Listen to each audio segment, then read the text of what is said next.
What's cracking, YouTube? Jamil here, and I have something incredible to share with you today.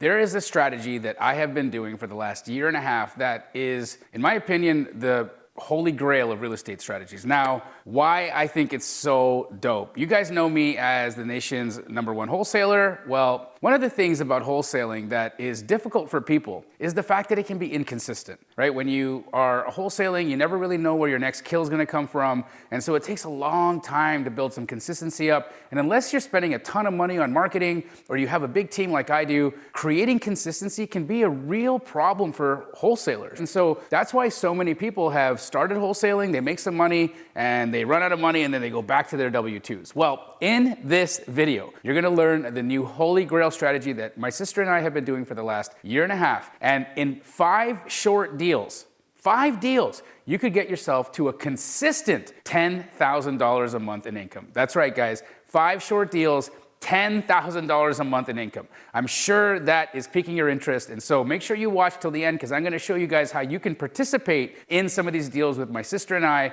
So like this video, subscribe to the channel, and let's get to it. All right, so the cat's out of the bag. Yes, the strategy is co-living, but you've probably heard people talking about co-living, and there are some folks who do it, but they're not doing it right. In fact, there's probably dozens of people out there who are saying, oh, co-living is great. It's a great exit strategy, a great place for me to get more cash flow for my deals that are having a hard time cash flowing. Creative finance uses co-living to make cash flow because it creates so much more money than midterm rentals or short-term rentals or long-term rentals. But really dialing in your co-living strategy can not only just create a little bit more money, it can create a lot of bit more money. Now, because we've done this now for a year and a half and we've gotten pretty dang good at it, we've found that there are 5 fundamentals to keep in mind when you are doing co-living properties for your real estate business. So I'm gonna dive into those 5 fundamentals right now. Now, those fundamentals are what we call the 5 Fs. They are find, finance, fix, fill, and future-proof your business. So let's start talking about finding the deal. Now, of course, finding the co-living deal is really a huge thing because you need to make sure that you're getting it at the right price so that you can refinance on that property and make infinite returns. So the deeper you buy this property, the better your deal is gonna be. But the really cool thing about co-living is that it doesn't need to be the same kind of numbers you get with fixing and flipping.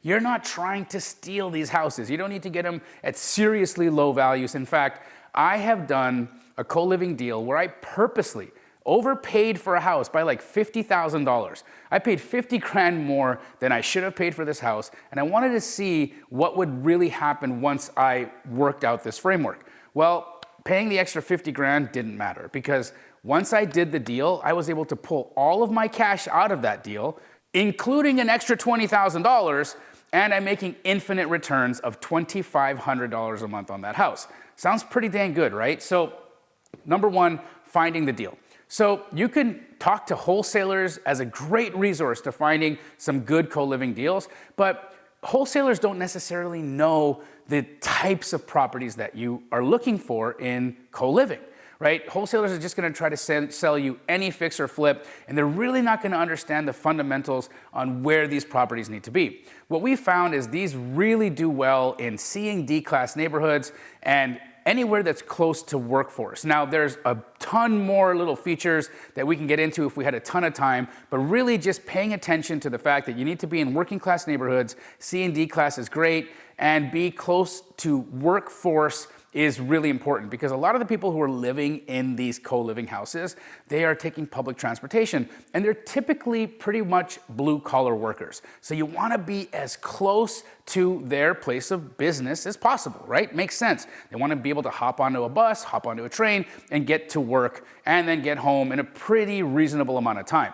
So finding the deal, a great resource again is wholesalers. Another incredible resource is the MLS. Yes, that 3-letter word that wholesalers are like, oh, MLS is gross. It's not. Actually, the MLS is amazing. I've made millions of dollars wholesaling MLS deals, but when you're talking co-living, oh my goodness, it is like a honeypot for co-living homes.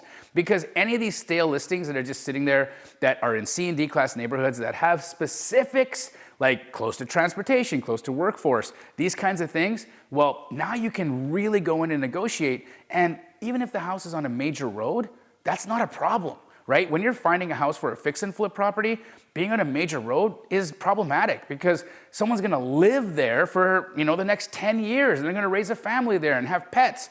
And typically the reason why people don't wanna live near traffic is A, noise, B, dead cats, right? Your cat runs out the door, your dog runs out the door, they get squished by a car, they're like, oh my God, now my little kid's sad because the dog's dead, right? That's why they don't wanna live near traffic.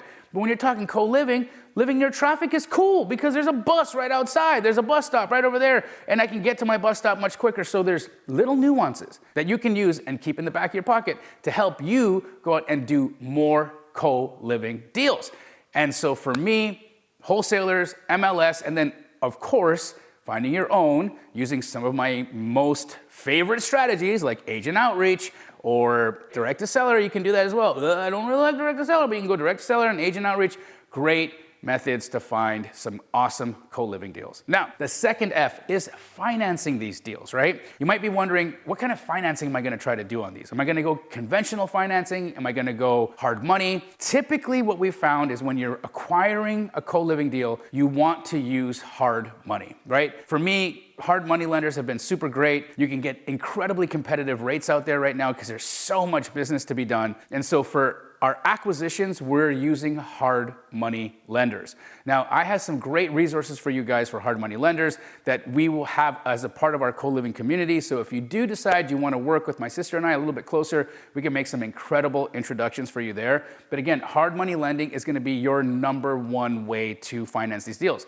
Now, you might ask yourself, well, Jamil, how am I going to get the down payment to close on the hard money loan?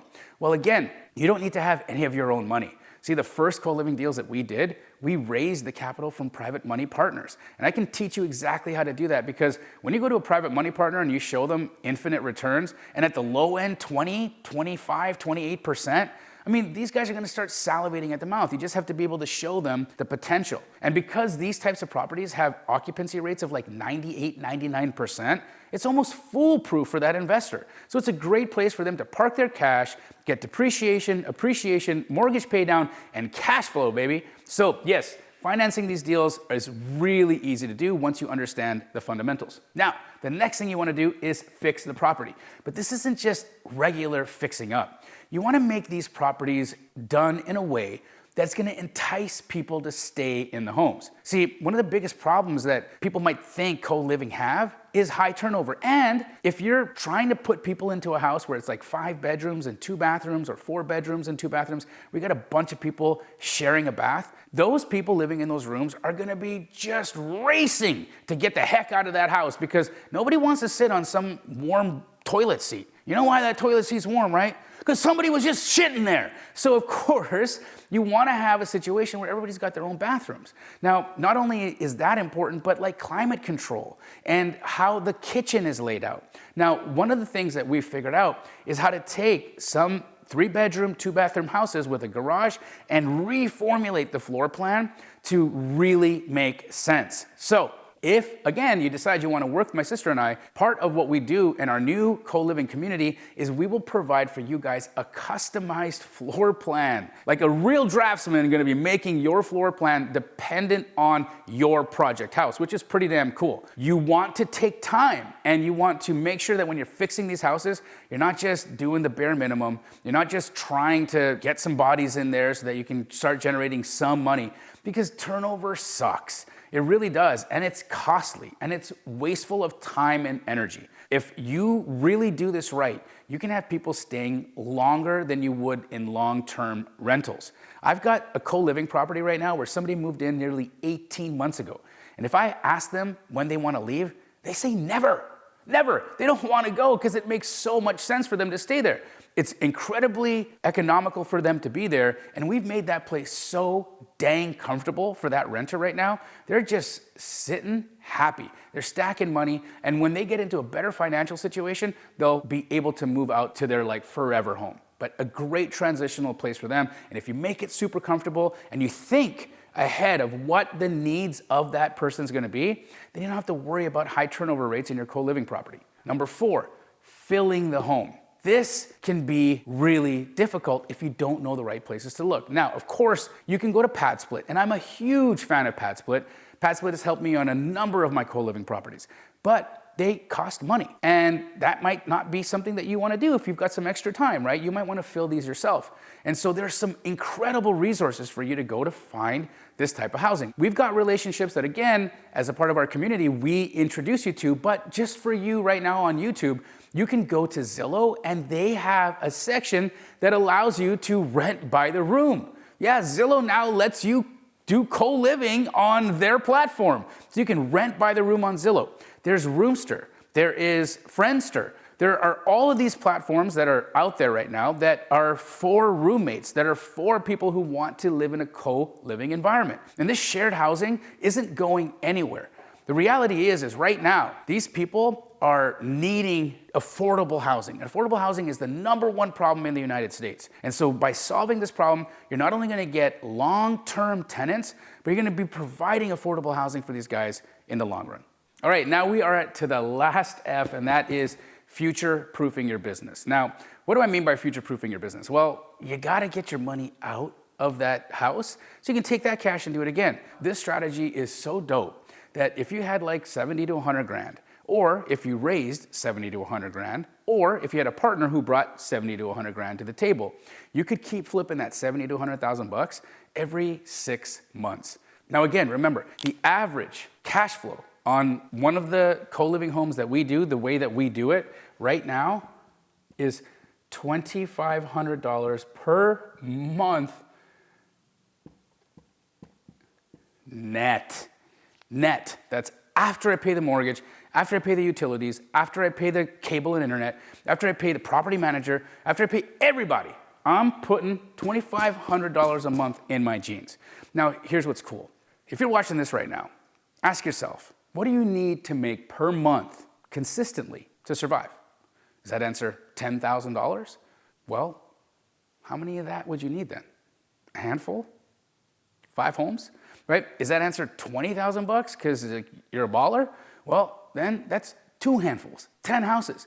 And if you could refinance that money and pull it out and do it every 6 months, that means you could do 2 deals a year. And that means within a few years, without really having to quit your W-2 or have to do wholesaling full time or any of the shenanigans that like require you to like fully invest your whole heart and soul into real estate investing, you could create for yourself an annuity of $10,000 a month by doing a couple of these deals a year, which really isn't that much brain damage. Like now we're actually talking passive cash flow that can create financial freedom. And for me, that right there is hands down the best thing. Because again, wholesaling can be inconsistent. You're not always gonna get a deal. You're not always gonna get that check. And you're gonna have some lean months. This has been the solution for so many people. So many wholesalers have gone in, made some money on a few deals, and then lost all that money to the industry by hiring VAs, by buying lists, skip tracing, doing all the things, paying for pay-per-click, and they flush $50,000, $60,000, $70,000 that they make from one deal right down the toilet. Well, what if they had taken that money, put it into a co-living house, and done that twice a year? Think about it. They could have gotten to $10,000 a month in a matter of 2.5, 3 years, tops. So future-proofing this business is the following. Hey, go slow. We're not trying to race to freedom here. A couple of deals a year is really all you need to do.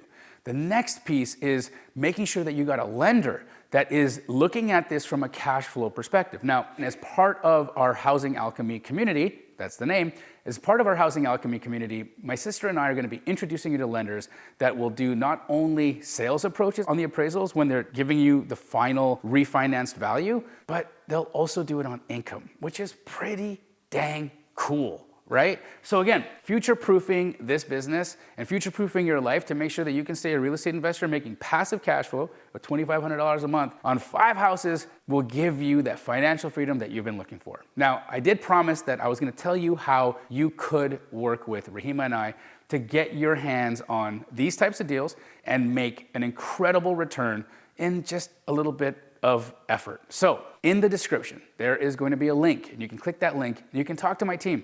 Now, this might not be for everybody. If you are not interested in financial freedom, or you're not interested in rentals, or you're not interested in the strategy, all good. But if you are really that person who maybe you like your W-2, maybe you don't want to quit it, Or maybe you just want to do it safely. Maybe you're like, hey man, I tried wholesaling, but it looked like I had to work my whole day to do it if I was going to be successful and consistent, and I just couldn't give myself to the industry like that. I get it. It's hard to do that, right? So if that's you and you've tried your hands at creative finance or wholesaling and all these other strategies, but just because it requires so much time and effort from you, you kind of quit, well, this might be the strategy for you. So again, in the description, there's gonna be a link. You can click it, and that'll give you an opportunity to talk to my team. My team's gonna let you know if this is the right fit for you. It's not for everybody, but it is for those people that have consistency in their blood and are looking to do this in a more reasonable time frame and create financial freedom for their legacy. Now, if this was valuable to you, do me a favor,